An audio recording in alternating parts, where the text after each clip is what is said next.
স্বাগত। আপনারা দেখছেন নিউজরুম সংলাপ, আপনাদের সঙ্গে আছি আমি ফখরুল ইসলাম। প্রথমে জানাবো গত 24 ঘন্টায় দেশ ও দেশের বাইরে ঘটে যাওয়া খবরাখবরের শিরোনাম।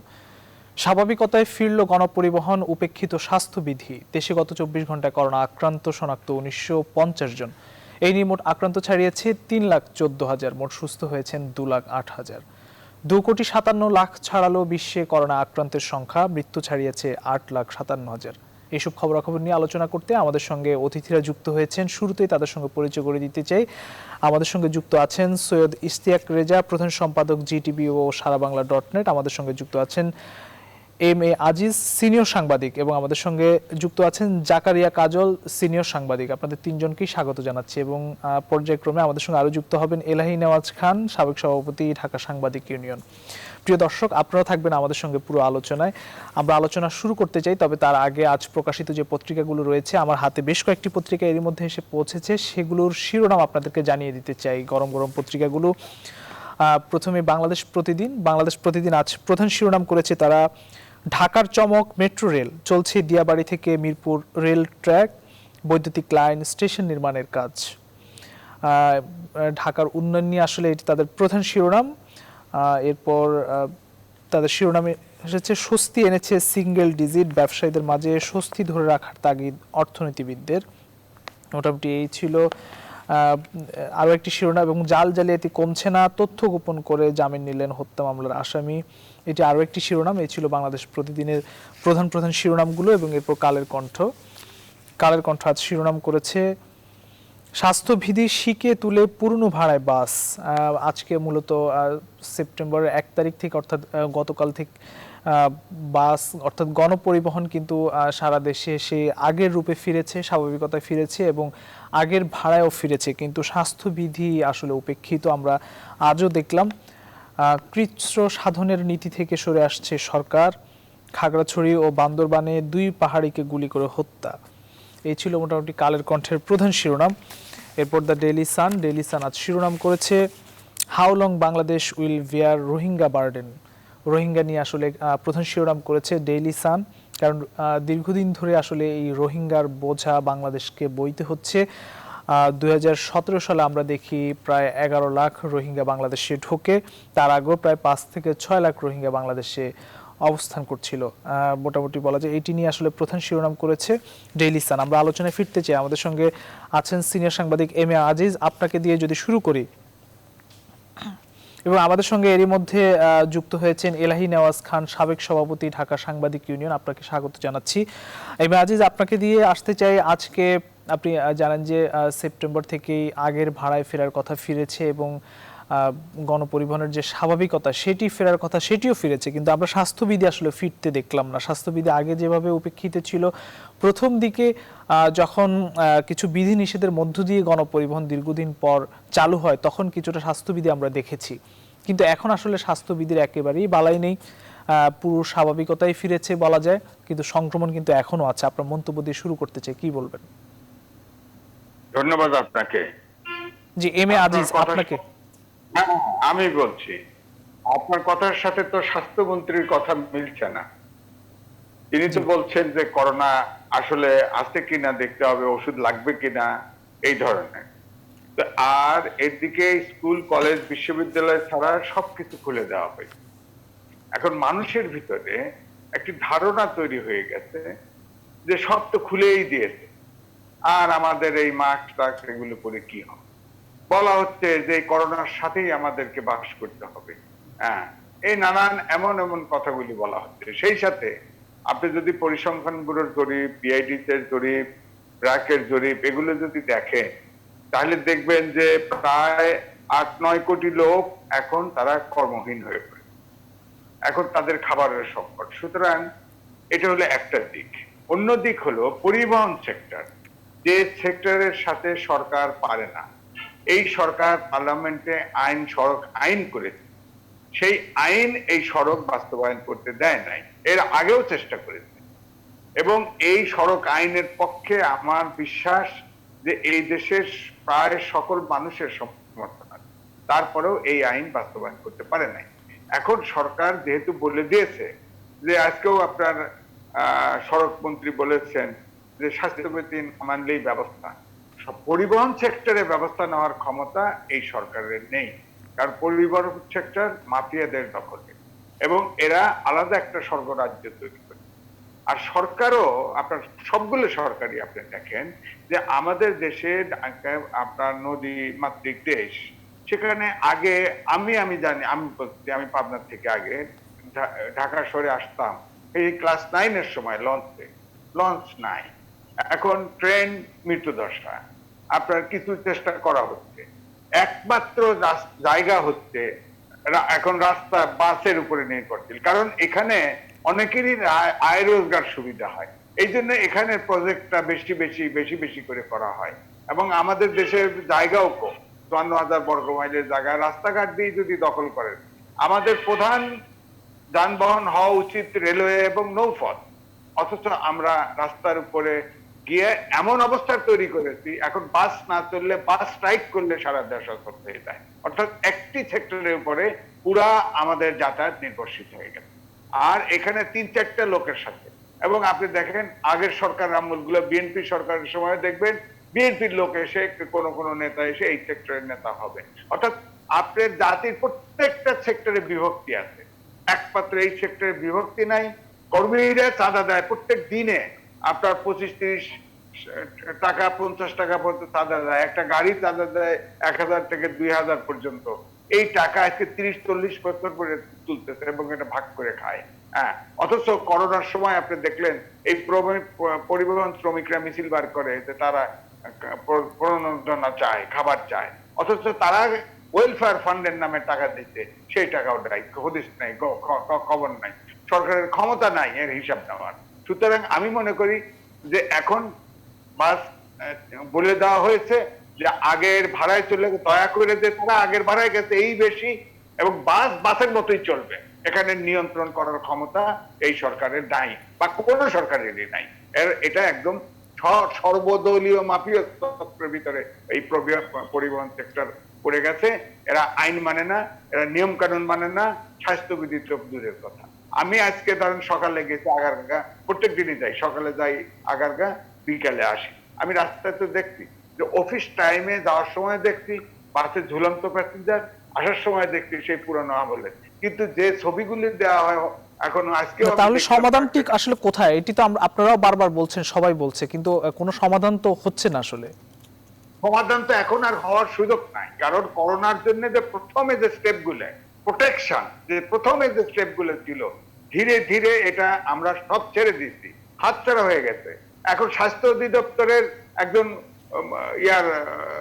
কি পরিচালক, তাকে আপনি সরিয়ে ভারপ্রাপ্ত আরেকজন কাটবেন, এখন স্বাস্থ্য অধিদপ্তরের কোনো কাজ আছে কিনা বোঝাও যায় না।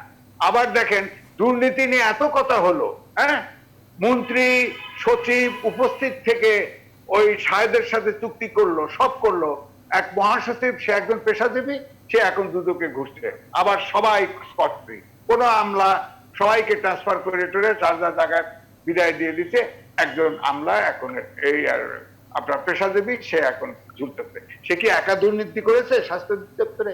কোথায় মিঠু, কোথায় আপনার ওই যে যারা এই দুদকই তো আপনার 11টা সেক্টরে দুর্নীতি হচ্ছে এই স্বাস্থ্য অধিদপ্তরে, তারা 25টা পরামর্শ দিয়েছিল দুদক, এটা তো স্বাস্থ্য মন্ত্রীর কাছে মন্ত্রণালয়ে এটা জমা দিয়েছিল, ব্যবস্থা তো দেয় নাই। এখন চোর হয়ে গেছে একজন, আর বাকি সবাই সেক্রেটারি সাহেব বলেন আমি জানি না, মন্ত্রী বলেন আমি জানি না, অথচ যে ব্রিগেডিয়ার জেনারেলকে প্রথম সরিয়ে দেওয়া হলো, সে তো লিখিত মন্ত্রণালয়ে জমা দিয়ে গেছে এই মন্ত্রীর ছেলেও এই কেনাকাটার সাথে জড়িত, অথচ এই দুর্নীতির কিন্তু বিচার হচ্ছে না। কয়েকজনকে দেখায় আপনার মন্ত্রী বহাল তবিয়তে আছে, এক পেশাজীবী সে এখন দুদকে ঘুরপাক খাচ্ছে। সুতরাং আমি বলবো যে এখন এই পরিবহন সেক্টরে আপনার যে অবস্থাটা তৈরি হয়ে গেছে, যে আপনার লেক্সাস গড়ে উঠেছে, মানে কয়েকজন নেতা, কিন্তু হ্যাঁ এই নেতারা তো সরকারি দলে এবং বিরোধী দলের ভিতরেই আছে, তারা নেতা, তারা মন্ত্রী ছিল, তারা এমপি, এদেরকে সরকারই তো এদের সাথে ইনডাইরেক্টলি ইনভলভ করবো, সরকারের অংশই তো ইনভলভ এখানে। সুতরাং এই পরিবহন সেক্টর কথা মানে না, আইন বাস্তবায়ন করতে দেয় না, সুতরাং এই পরিবহন সেক্টর নিয়ন্ত্রণ করার ক্ষমতা তো সরকার নাই। এর আগেও একবার আইন করা হয়েছিল, জাহাঙ্গীরনগর বিশ্ববিদ্যালয়ের সাবেক ভাইস চ্যান্সেলরকে দিয়ে। তিনি সব স্টেক হোল্ডার নিয়ে কিছু পরামর্শ দিয়েছিলেন, সেই আইনও সেটাও নিয়ে আইন করতে দেয়নি, এই সরকারকে করতে দেয়নি। সুতরাং এই মাফিয়া চক্রকে যদি আপনি না ভাঙতে পারেন, এবং এই চক্রের ভিতরে কিন্তু আপনি ধরার কোনো সমস্যাই না, কারণ এরা অগাধ টাকার মালিক। দুর্নীতি দমন কমিশন ধরতে পারে না, আপনার ইচ্ছে করলেই হয়। এই চক্র না ভাঙা পর্যন্ত আপনার এই পরিবহন সেক্টরকে ঠিক করা যাবে না। স্বাস্থ্যবিধি ভাঙতে তাহলে এই চক্র না ভাঙলে স্বাস্থ্যবিধিও মানবে না, এই বিষয়টা কি এমন? কিছু মানবো না, পরিবহন সেক্টরে কোনো নিয়ন্ত্রণ করার ক্ষমতা। জি, আমরা একটু জনাব সৈয়দ ইশতিয়াক রেজা আপনার কাছে আসতে চাই যে আপনি কি এই বিষয়টি এমন মনে করেন কিনা যে মাফিয়া বা পরিবহন সেক্টরের যে চক্র এটি না ভাঙলে স্বাস্থ্যবিধি মানবে না? আমরা নিজেরাও কিন্তু মানছি না, কারণ সরকার কিন্তু অনেকগুলো আইন করেছে। সেপ্টেম্বর থেকে যারা ব্যক্তি বা প্রাতিষ্ঠানিকভাবে স্বাস্থ্যবিধি না মানবে তাদেরকে আইনের আওতায় আনার কথা বলা হয়েছে বা ভ্রাম্যমাণ আদালত পরিচালনার কথা হয়েছে, সেখানেও আমরাও মানছি না, কড়াকড়িও সেক্ষেত্রে নাই। কি বলবেন আসলে এক্ষেত্রে? আমি কোন ব্রাহ্মণ আদালত রাস্তায় কিন্তু দেখি নাই, কোন রাস্তায় কোন ব্রাহ্মণ আদালত দেখি নাই। কে বলবেন? আজিজ ভাই বলবেন? জি, জনাব সৈয়দ ইশতিয়াক রেজা আপনি বলবেন। জি, ধন্যবাদ আপনাকে। আজিজ ভাই যে কথাগুলো বলছিলেন এগুলোর ভিতরে অনেকগুলো বাস্তবতা লুকায়িত আছে, যে পরিবহন খাতে আমরা কখনোই বড় ধরনের সরকারি কর্তৃত্ব কখনোই স্থাপন করতে পারি, এবং সেইটার একটা বহিঃপ্রকাশ সর্বক্ষেত্রে আছে। কিন্তু প্রথমেই আপনি যে কথাটি দিয়ে আজকে আলোচনাটা শুরু করেছেন যে আগের অবস্থায় ফিরেছে, আগের ভাড়ায় ফিরেছে, সম্পূর্ণ তা নয়। অ্যাকচুয়ালি অনেক জায়গায় কিন্তু আগের ভাড়ায় ফিরে, অনেক বাস আজকেও বেশি ভাড়া নিয়েছে, এবং তারা যুক্তি দেখিয়েছে যে আমাদের কাছে কোনো নির্দেশনা আসেনি। তার অর্থ হলো তারা এই নির্দেশনাগুলোকে পাত্তা দিচ্ছে না, এটা হলো একটা। দ্বিতীয় হলো, প্রথমে যে ভাড়াটা বাড়ানো হয়েছিল 7%, এটাই একটি অযৌক্তিক ছিল, আমি বলবো জনবিরোধী একটি সিদ্ধান্ত ছিল। পশ্চিমবঙ্গে 1 টাকা ভাড়া বাড়ানো হয়, বাংলাদেশে কেন 7% ভাড়া বাড়ানো হলো, কার জন্য, কোন মানুষের জন্য, কোন শ্রেণীর জন্য, এটি এই প্রশ্নটা কিন্তু অমীমাংসিত হয়ে গেছে। সরকার সেখানে কোনো ধরনের জবাব দিতে পারে। যে ব্যবসায়িক লসের কথা বলা হয়েছে, জনগণ তার চেয়ে বেশি ক্ষতি হচ্ছে, তারা অনেক বেশি রোজগার হারিয়েছে। ভাড়া তো কোথাও মনে হয় বাড়ে নাই, পৃথিবীর কোথাও ভাড়া বাংলাদেশে 60% ভাড়া হঠাৎ করে বাড়িয়ে দেওয়া হয়েছিল, ওটার মধ্যে না ছিল শ্রমিকের কল্যাণ, পরিবহন শ্রমিকদের কথা বলছি, না ছিল সাধারণ মানুষের কল্যাণ, পুরোটাই ছিল পরিবহন মালিকদের পক্ষে একটা সিদ্ধান্ত। এবং এই সিদ্ধান্তটা নেওয়া হয়েছিল পরিবহন মালিকদের ক্ষমতার দাপটের কাছে নত হয়ে। এই জায়গাটা শেষ করে আমি এখন স্বাস্থ্যবিধির জায়গাটায় আসি। দেখেন, করোনা ভাইরাস বা কোভিড-19 যেটি আমাদেরকে সারা পৃথিবীতে এখন নাড়া দিয়ে রেখেছে, এটি একটি বড় ধরনের জনস্বাস্থ্য সমস্যা। বাংলাদেশে শুরু থেকে এত বড় একটি জনস্বাস্থ্য সমস্যাকে কখনো আমরা জনগণকে সম্পৃক্ত করে জনগণের পক্ষে জনগণকে উদ্বুদ্ধকরণের মতো কোনো সিদ্ধান্ত দেখিনি। পুরোটাই একটা, আমি বলবো যে একটা অস্বচ্ছতার ভিতর দিয়ে কি করব না করব। একদিনের জন্য বাংলাদেশে কোনো লকডাউন পালিত হয়, একটা সময়ের জন্য মানুষকে আর আটকে রাখা সম্ভব হয়নি, পুরোটাই আমরা করেছি হাফ হার্টেড করতে। ফলে এবং এই যে স্বাস্থ্যের সমস্যার জন্য যে জনগণকে যে জনযোগাযোগের বার্তাটা দিতে হয়, সেখানেও কিন্তু আমরা দিতে পারি। আমেরিকাতে দেখেন, তারা সিম্পল কথা বলেছে, স্টে এট হোম, ঘরে থাকো। আমরা কি বলেছি? Isolation, home isolation, institutional isolation, mask, আমরা বলেছি কোয়ারেন্টাইন, হোম কোয়ারেন্টাইন, আমরা বলেছি ইনস্টিটিউশনাল কোয়ারেন্টাইন। প্রত্যেকটা জায়গায়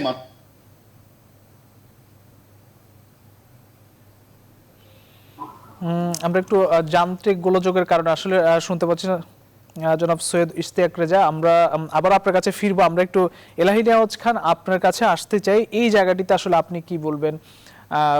যে বিষয়টি জনাব সৈয়দ ইশতিয়াক রেজা বলছিল, দক্ষিণ এশিয়া আসলে এই মুহূর্তে করোনার যে সংক্রমণ তার প্রভাব অনেকটা বেশি, এবং আজকে যে খবরটি আমরা দেখলাম যে অগাস্ট মাসে, অর্থাৎ এক মাসের যে পরিসংখ্যান, সেই পরিসংখ্যানে সবচেয়ে বেশি ভারতে সংক্রমণ হয়েছে অগাস্টে। স্বাস্থ্যবিধিও মানুষ মানছে না। সেপ্টেম্বর থেকে বিভিন্ন ব্যক্তি বা প্রতিষ্ঠানের বিরুদ্ধে যে ব্যবস্থা নেওয়ার কথা, সেটিও আমরা আসলে দেখিনি। আর কি বলবেন এই ক্ষেত্রে? আমরা তো খুব গোড়ার থেকে বলে আসছিলাম যে আমাদের সরকার এ ব্যাপারে কতখানি উদ্যোগী এবং মোকাবেলার জন্য প্রস্তুত। আমরা বরাবর শুনে আসছি যে সরকার প্রস্তুত, সরকার প্রস্তুত।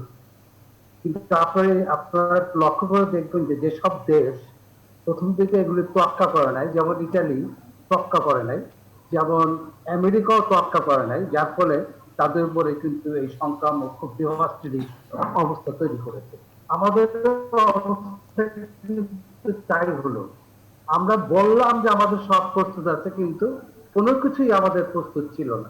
এবং এখন আমি বলছি, যেহেতু আমরা এখনো সেভাবে টেস্ট করা হচ্ছে না, যে কারণে মনে হচ্ছে যে এটা বুঝি আমাদের আর নাই। কিন্তু কদিন আগে যে আমাদের মন্ত্রী সাহেব যেটা বললেন, এটা তো আরো হতাশাজনক। সমস্ত দেশ উদ্গ্রীব হয়ে আছে যে আমি ভ্যাকসিন কবে পাবো, ভ্যাকসিন কবে পাবো।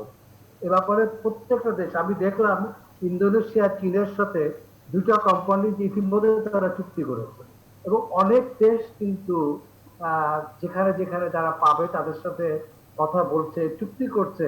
কিন্তু আমাদের মন্ত্রী বলে ফেললেন যে আমাদের এমনি চলে যাবে, ভ্যাকসিন নাও লাগতে পারে। এইরকম একটা, যেটা আমাদের আজিজ এবং ইশতিয়াক বলল, আমাদের সামনে আসলে একটা হতাশাব্যঞ্জক অবস্থায় বিরাজ করছে। এবং এর থেকে কাটিয়ে ওঠার জন্য আরেকটা যে বিষয়টা খুব গুরুত্বপূর্ণ, যে আমাদের সবকিছু সরকার করে দেবে, আমাদের জনগোষ্ঠীর মধ্যেও কিন্তু সচেতনতা বলে কিছু নাই। প্রথম দিকে লোকেরা খুব ভয় পেয়ে গিয়েছিল। এমনও ঘটনা ঘটেছে যে কোভিড-19 আক্রান্ত শুনে আত্মহত্যা করেছে, এরকম এতটা ভয় পেয়ে গেছিল। কিন্তু এখন দেখা যাচ্ছে কারোর মধ্যে সে ভীতি নাই। এবং আমি যে বাসে উঠি, আমি বাসে চলাচল করি সবসময়, আমরা যারা বাসে উঠি তাদেরও কিন্তু একটু নিজেদেরও কেয়ারফুল হওয়ার দরকার। কিন্তু আমরা কিন্তু নাগরিক হিসাবে আমাদের এই বাঙালি মানসিকতার মধ্যে নিয়ম কানুন মেনে চলার অভ্যাসটা বুঝি কম, যতই বলা হোক না কেন। এই গত 6 মাসে তো আমাদের জনগোষ্ঠীর এটা জেনে যাওয়া উচিত ছিল যে এই সংক্রামক খুব একটা ভীতিকর একটা সংক্রমণ, যেটার থেকে বাঁচতে হলে আমাদের যারা বিশেষজ্ঞ তারা অনেকগুলি বিষয় আমাদেরকে জানিয়ে দিয়েছে। কিন্তু দুর্ভাগ্যজনক হলো আমরা এটা তোয়াক্কা করছি না। এখন যে বাসের যে ব্যাপারটা হলো, আমি বাসে উঠি, যেটা আজকে আজিজ বলল, হ্যাঁ, আবার ইশতিয়াক যেটা বলছে এটাও সত্য যে সবগুলি বাস এটা পালন করছে না। এটাও সত্য যে তারা এই ভাড়ার ব্যাপারে, আর যদি আর তো স্বাস্থ্য বুঝে মানার তো কোনো প্রশ্নই নাই এখন যেটা অবস্থা দাঁড়িয়েছে। সব থেকে যে বিষয়টা খুবই গুরুত্বের সঙ্গে একটা দেখার দরকার, যে আমাদের জনগণকে এই যে ভাড়ার যে ব্যাপারটা আসছে, পৃথিবীতে আসলে কোথাও এটা নাই। এবং যে যে স্বার্থ, মানে এই যে লুটেরাদের সাথে সরকার মুনাফাখোরি সব মিলায় যে সম্পর্ক, এই সম্পর্কটাই তো রাষ্ট্রের সাথে ওতপ্রোতভাবে জড়িত হয়ে গেছে। সেটা পরিবহন সেক্টর হোক, যে কোনো সেক্টর হোক, সব সুবিধাবাদীরা মিলে সরকারের সাথে যুক্ত হয়ে আছে। সুতরাং সরকারের পক্ষে কোনো ব্যাপারেই একটা কঠোর অবস্থান নেওয়া সম্ভব হচ্ছে না। আমি মনে করি যে এইসব অবস্থা থেকে মুক্তি পেতে হলে, যেটা ইশতিয়াক যে কথাটা বলছে, জনগণকে গোড়ার থেকেই আমাদের সচেতন করা দরকার ছিল। এবং আসলে আমাদের কোনো লকডাউন হয় নাই, কোনো লকডাউন না, সরকার ছুটি দিয়েছে। তারপরে যেটা ইশতিয়াক বললো, এটা আমার সাথে একমত, সরকার ছুটি দিয়েছে, কোয়ারেন্টাইনে থাকো 14 দিন, কিংবা আইসোলেশন ইত্যাদি ইত্যাদি। কিন্তু লকডাউন মানে ডেড স্টপ, যেমন আমরা উহানে দেখেছি যে লকডাউন কাকে বলে। কিন্তু যেহেতু আমার কাছে মনে হচ্ছে লকডাউন করতে গেলে গভর্নমেন্টকে অনেক ইনভলভ হতে হয়, সেই সব সেই সব লোকজন যারা তাদেরকে খাদ্য দিতে হয়, তাদেরকে সাহায্য দিতে হয়, যেটা অন্যান্য সরকারগুলি করেছে। উহানে চীনের কথা আমি বাদই দিলাম, কারণ এটা একটা রেজিমেন্টাল সোসাইটি, এখানে যন্ত্রের মতো সব কাজ করে। কিন্তু ডেমোক্রেটিক সোসাইটি বলতে আমরা দেখছি যে এই সময় দরিদ্র মানুষের জন্য কি পরিমাণ প্রণোদনা দেওয়া হচ্ছে, যেহেতু লকডাউন করা হয়েছে। আমাদের সরকারগুলি কিন্তু এ ব্যাপারে তো নাই, বরঞ্চ বাসের ভাড়া দ্বিগুণ করা, এটা যে কি কারণে করা হলো, কাদের স্বার্থে করা হলো, এটা আমরা বুঝতে পারি যে কেন করা হয়েছে। এই পরিবহন মৌলিকরা কাদের সঙ্গে জড়িত, সরকারের স্বার্থের সঙ্গে, সুবিধার সঙ্গে জড়িত। সুতরাং তাদের সুবিধার জন্য এটা করা হয়েছে। এবং ইশতিয়াক কারেন্টলি পয়েন্ট আউট করছে যে এটার কোনো অর্থ হয় না যেটা যদি ওয়েস্ট বেঙ্গলে যে 1 টাকা বাড়িয়ে থাকে। সুতরাং এসব বিষয়ে আমাদের আগামী, আমরা তো সবসময় সমালোচনা করতে অভ্যস্ত, আমাদের কিন্তু আগামী দিনগুলি কিভাবে আমরা, আমি এমফাসিস দিতে চাই সেটা হলো আমরা সাধারণ লোকজন কিভাবে ভ্যাকসিনটা পাবো। এ ব্যাপারে গভর্নমেন্ট আমাদেরকে কতখানি আশ্বস্ত করতে পারছে এ বিষয়ে আমি একটা প্রশ্ন তুলতে চাই। আমরা জি। আশ্বস্ত হতে চাই যে আমরা এই সময়ের মধ্যে ভ্যাকসিনটা পাবো এবং সব লোক, সাধারণ লোক সবাই পাবে, শুধু সমাজের সুবিধাবাদী লোক পাবে তা নয়, আমাদের সমস্ত সবাই নিশ্চয়ই লোক এই ভ্যাকসিন পাবে। জি, আমরা একটু জাকারিয়া কাজল আপনার কাছে আসতে চাই। আমরা এরপর হয়তো আমাদের সঙ্গে যুক্ত আছেন জনাব সৈয়দ ইশতিয়াক রাজা, আপনার কাছে আসছি আমরা। আমাদের সময় অনেকটা কাছাকাছি চলে এসেছে। জাকারিয়া কাজল, এই জায়গাটিতে আসলে কি বলবেন যে ভ্যাকসিনের বিষয়ে তো বাংলাদেশ এরই মধ্যে তোড়জোড় শুরু করেছে, এরই মধ্যে অক্সফোর্ডের সাথে একটি চুক্তিও হয়েছে বাংলাদেশের একটি বেসরকারি কোম্পানির, এবং চীনা ভ্যাকসিনের ট্রায়ালও বাংলাদেশে শুরু হবে হয়তো। অক্সফোর্ডের সাথে হয়নি, সিরাম ইনস্টিটিউটের সাথে হচ্ছে ভারতের। আচ্ছা, জি, অক্সফোর্ডের ভ্যাকসিন সিরাম ইনস্টিটিউটের সাথে যৌথভাবে হয়েছে। হ্যাঁ, আপনি জানতে চাচ্ছেন কি সেটা বলেন, পরিবহন ভ্যাকসিন কোনটা, মানে আমাকে কোনটা বলতে হবে বলেন। ভ্যাকসিন আসলে আসতে তো এখনো অনেক সময় বাকি সেই ক্ষেত্রে আসলে স্বাস্থ্যবিধি আমরা মানছি না, আপনি এই ক্ষেত্রে কি বলবেন? বাসের কথা বলছেন, শুনেন আমি একটু পেছনে যাই।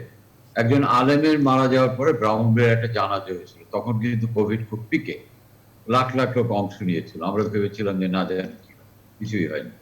কোরবানিদের সময় আমরা বললাম যে হাটে বাজারে করোনা একদম শেষ হয়ে যাবে, আসলে ওইরকম প্রকোপ করেনি।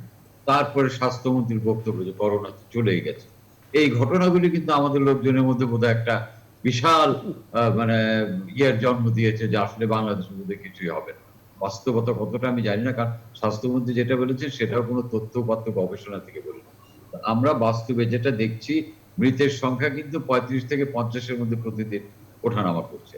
আক্রান্তের সংখ্যাও আমরা জানছি, কিন্তু যেহেতু টেস্ট ওইভাবে হচ্ছে না, মানুষ উৎসাহ হারিয়ে ফেলে, যে কোনো কারণেই হোক মানুষ যাচ্ছে না, টেস্ট হচ্ছে না, আমরা বোধহয় একটু আত্মতৃপ্তিতে ভুগছি, কিছুই হবে না। আর আমাদের মানুষের মধ্যে একটা ব্যাপার অভাব তো সবসময় আছে।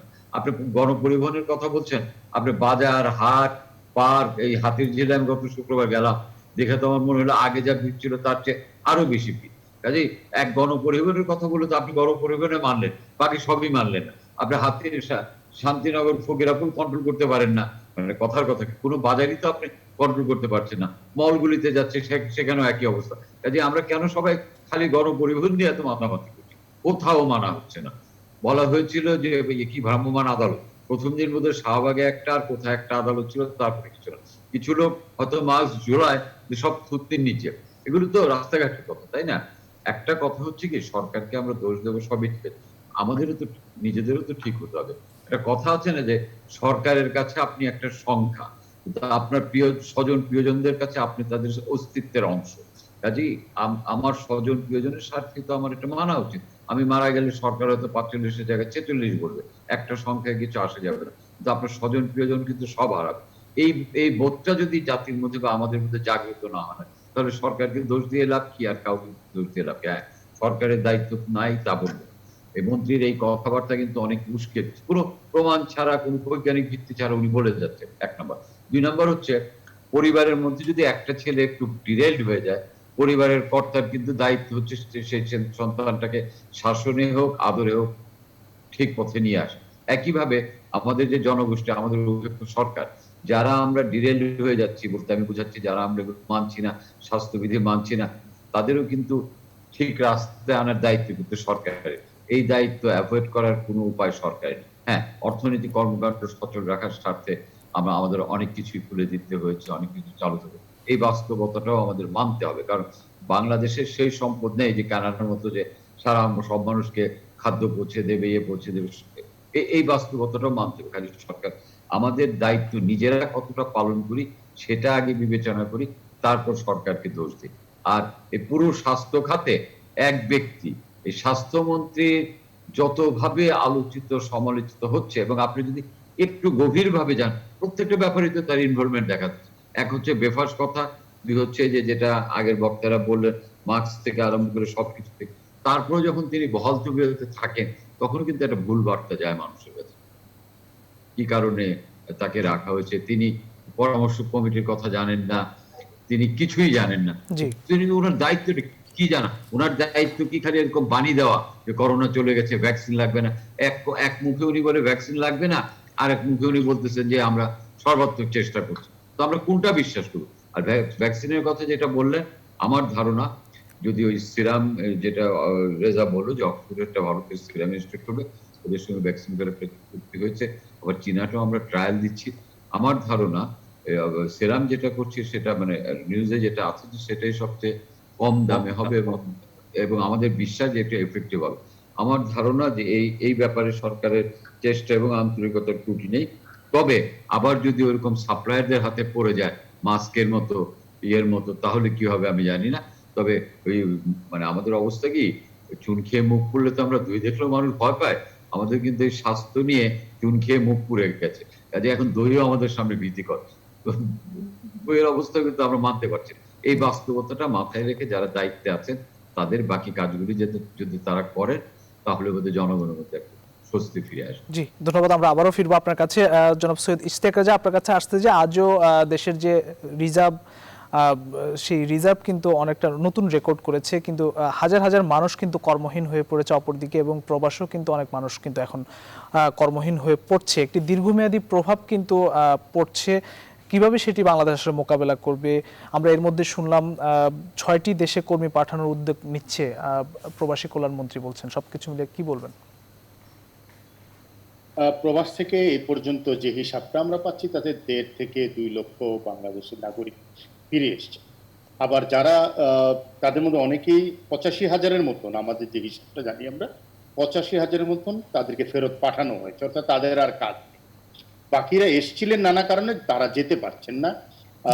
করোনা সার্টিফিকেটগত জটিলতা, বিমানের জটিলতা, টিকিট পাওয়ার জটিলতা সহ নানা জটিলতায় তারা যেতে পারছেন না, এবং কিছুটা অনিশ্চয়তা ওইসব দেশগুলোতেও আছে।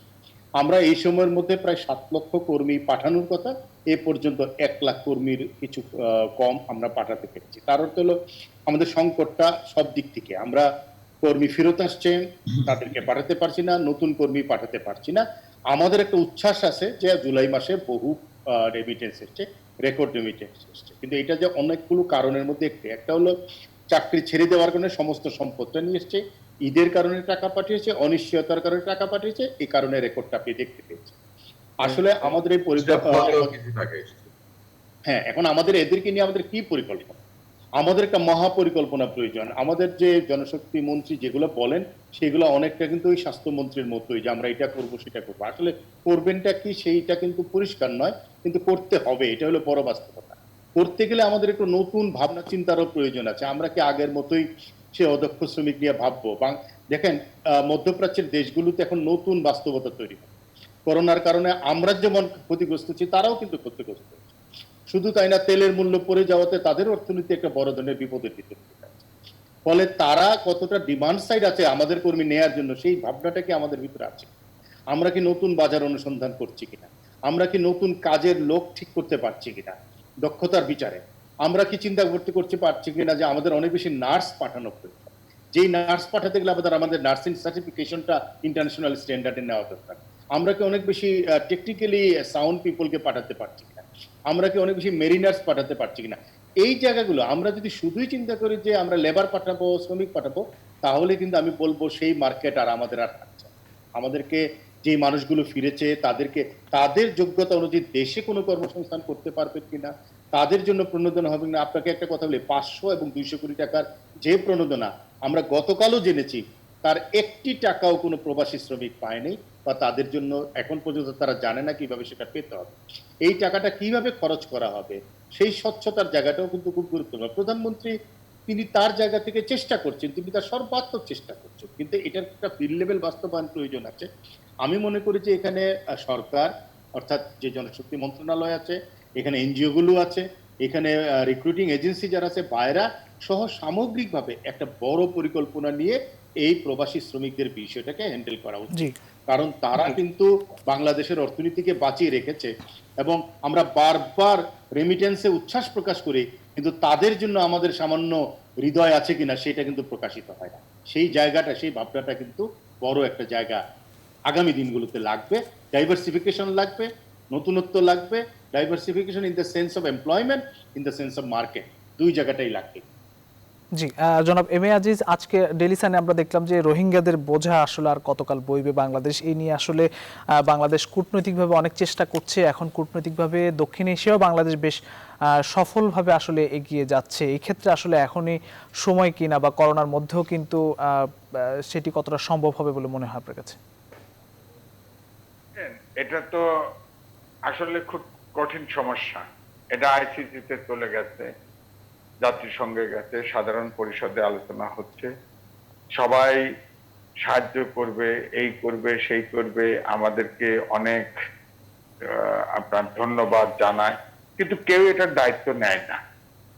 এখন ওখানে যে মায়ানমারে যে যাদের যাদের ইনভেস্টমেন্ট আছে, বিশেষ করে ধরেন চীন বলেন, আপনার ভারত বলেন, আর সিকিউরিটি কাউন্সিলের স্থায়ী সদস্য যারা আছে, তাদেরকে যদি আমরা কনভিন্স করতে না পারি, মায়ানমারের উপরে যদি চাপ তৈরি করতে না পারি, এবং আমরা সাবেক আপনার জাতিসংঘের মহাসচিবের যে প্রস্তাবনাগুলি ছিল এবং আমাদের প্রধানমন্ত্রী জাতিসংঘের সাধারণ পরিষদের যে 5 দফা প্রস্তাবনা দিয়েছিল, সেটা যদি আমরা মায়ানমারকে রাজি করতে না পারি, যতক্ষণ পর্যন্ত পারবো না ততক্ষণ পর্যন্ত আমার মনে হয় মায়ানমারের নাগরিকদের আমরা মায়ানমারে পাঠাতে আমরা আমরা সমর্থ হব না।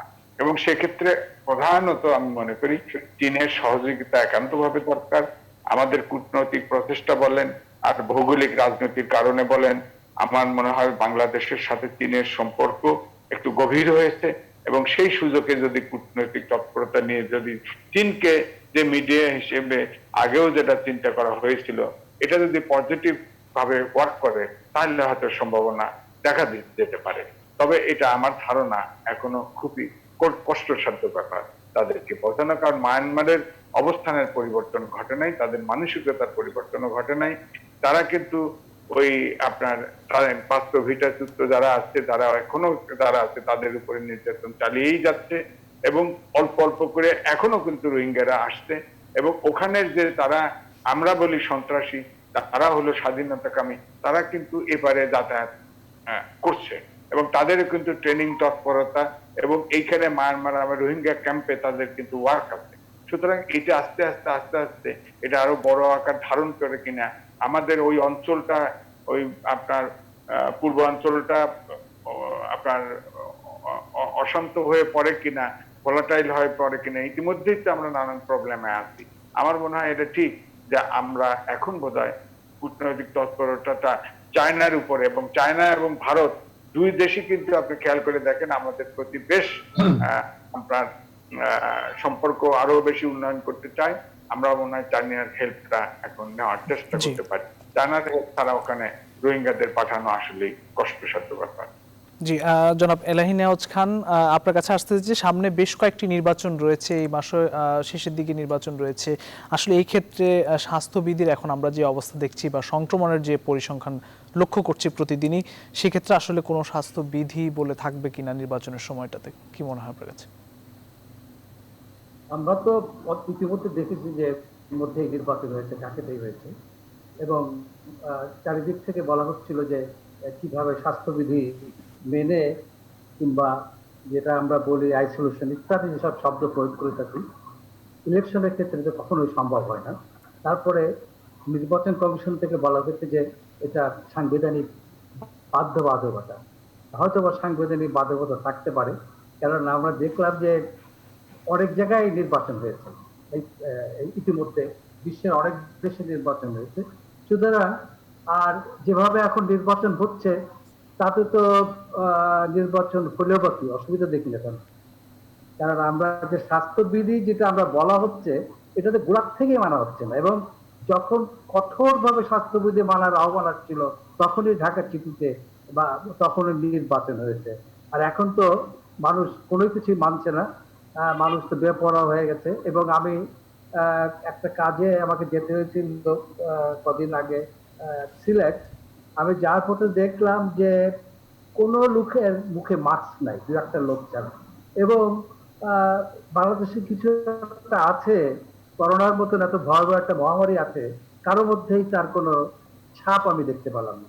কিন্তু এই যে বাংলাদেশের লোকদের মধ্যে যে যেটা কাজল বললো যে বেপরোয়া ভাব, যেটা আমি দেখি যে কোন সরকারের পক্ষে বা কারো পক্ষেই এই জনগোষ্ঠীকে শৃঙ্খলার মধ্যে আনা সম্ভব না, কারণ এটা একটা আনরুলিং।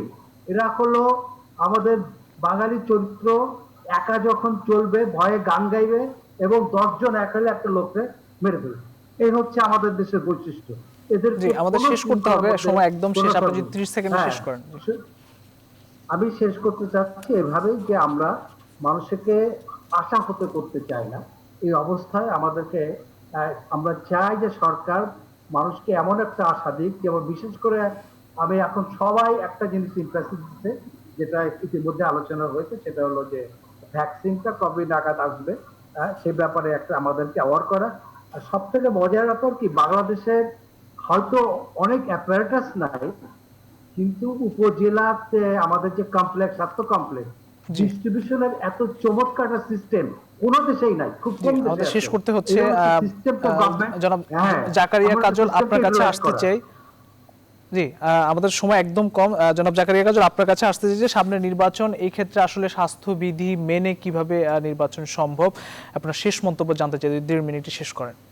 আমি আমি আমি 1 মিনিটে নির্বাচনে কিছু বলার কারণ, এই করোনার মধ্যে, করোনা যখন আরো ভয়াবহ ছিল তখন ধানমন্ডিতে নির্বাচন হয়েছে, নওগাঁয় নির্বাচন হয়েছে, কাজেই এই নির্বাচন নিয়ে করোনার খুব একটা এফেক্ট পড়বে বলে আমি একটা ইম্পর্টেন্ট বিষয় বলতে চাই, যেটা আপনি প্রথমে তুলেছিলেন, সিঙ্গেল ডিজিট সুদহারে ব্যবসায়ীদের মধ্যে স্বস্তি এসছে। ভেরি গুড স্টেপ, কিন্তু এটা কেবল ব্যাংক কেন, ব্যাংক ছাড়াও তো অনেক অর্থলগ্নি প্রতিষ্ঠান আছে যারা বিনিয়োগ করছে। বাংলাদেশ ব্যাংকের অর্ডারটা কিন্তু ব্যাংকের কথা বলা হয়েছে, এটা যদি অন্য অর্থলগ্নি প্রতিষ্ঠানের ক্ষেত্রেও যদি না নির্দেশটা না যায়, তাহলে কিন্তু মানুষও উপকার পাবে না, খালি গুটি কয়েক যারা। ব্যাংকের অর্থনীতির বাইরে যে সমস্ত অর্থলগ্নি প্রতিষ্ঠান কিন্তু এখন অনেক আছে, এবং অনেক এস্টাবলিশ প্রতিষ্ঠান আছে যারা বিভিন্ন সেক্টরে হাউস বিল্ডিং থেকে আরম্ভ করে যানবাহন, তারপরে আপনার ব্যবসাপাতিতে ঋণ দিচ্ছে, তাদেরকেও এটার আওতায় আনা হবে। কারণ বাংলাদেশ ব্যাংকের অর্ডারটার মধ্যে একটা অস্পষ্টতা রয়ে গেছে, তারা কেবল ব্যাংকগুলিতে চিঠি দিচ্ছে। তো আমার দাবি থাকবে এবং আমার পরামর্শ থাকবে, একই আওতায় অর্থলগ্নি প্রতিষ্ঠানগুলিকে আনা। জি, অসংখ্য ধন্যবাদ। জি, অসংখ্য ধন্যবাদ এম এ আজিজ, সৈয়দ ইশতিয়াক রেজা এবং এলাহি নেওয়াজ খান, এবং আমাদের সঙ্গে যুক্ত ছিলেন জাকারিয়া কাজল। আপনাদের চারজনকেই ধন্যবাদ জানাচ্ছি। প্রিয় দর্শক, করোনা মহামারীর মধ্যে সর্বত্র উপেক্ষিত স্বাস্থ্যবিধি কার্যত স্বাভাবিক হলো, এখনো সংক্রমণ কিন্তু ধারাবাহিক, তাই আপনার অসতর্কতা বয়ে আনতে পারে আপনার বিপদ। সময় থাকতে এখনই সতর্ক হন। আজ এই পর্যন্ত, আগামীকাল একই সময় আবারও দেখা হবে। ততক্ষণ পর্যন্ত ভালো থাকবেন, সুস্থ থাকবেন। শুভরাত্রি।